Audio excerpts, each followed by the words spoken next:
پاراستنی ژینگە پاراستنی ژیانە داواکەین لە هەموو مرۆڤەکان ژینگە بپارێزن ژینگە شتێکی ڕاستەوخۆ لە تەکی هەموو مرۆڤەکانە کە کاتێکا چن بۆ سەیران ئەتوانن بە 5 دقیقە ئەو ژینگەی خۆیانە تەمیز بکەن. من وەکو خۆم کاتێک چوومە بۆ سەیرانگە کیسەی ڕەش لەگەڵ خۆمە بم و ئەو پیسایی و زبڵانە ناهێڵم ئەو شتانێکا بخورێت بۆ حیوانات و ئەوانە دایانم ئاژەڵان کە ئیسیفادەی لێ بکە ئەوەشی کان نەخورێت وەکو قابی سەفەری و ئەو شتانە ئەیکردە ناو کیسەی ڕەش و گرێ دێن و حتا ئەگەر ئەو کاتەکە حکوومەت هات یعنی ئەو کەسانی کا پەیوەنددارن بە پاراستنی ژینگە و پیسایی و شت هەڵەگرن هەڵی بگرن و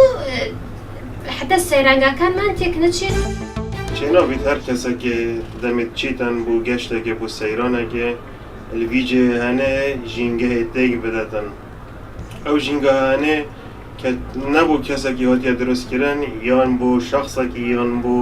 چەند کەسانێکە نەخێر بەلکی بۆ ملەتێک کورد هەمی هاتیە دروستکردن. پێویستە ئەو خەڵکانەی کە سەردانی شوێنە گەشتیاریەکان دەکەن پێویستە چکە ئەو شوێنانە گشتیە شوێنی خۆیان پاک بکەنەوە لە پاش خۆیان شوێنەکە جوان پارێزن سروشتی کوردستان زۆر جوانە پێویستی بە پاکردنەوە هەیە. باوەکاریمان لەو کوردە بەڕێزانەیە کە دەچن بۆ سەیرانگاکان چۆن ماڵی خۆتانە پارێزن چۆن ماڵی خۆتان خۆشەوێتن سەیرانگاکە جوان اینجا سەیرانگاکانتان بپارێزن ناڵەکانی خۆتان چەند خۆشەوێتن تا ڕادێک چەند خۆشتانەوێتن سەیرانگاکانی جوان نەک سەیرانگاکان دەرەوەی کوردستانی خۆمان بپارێزن یعنی کوردستان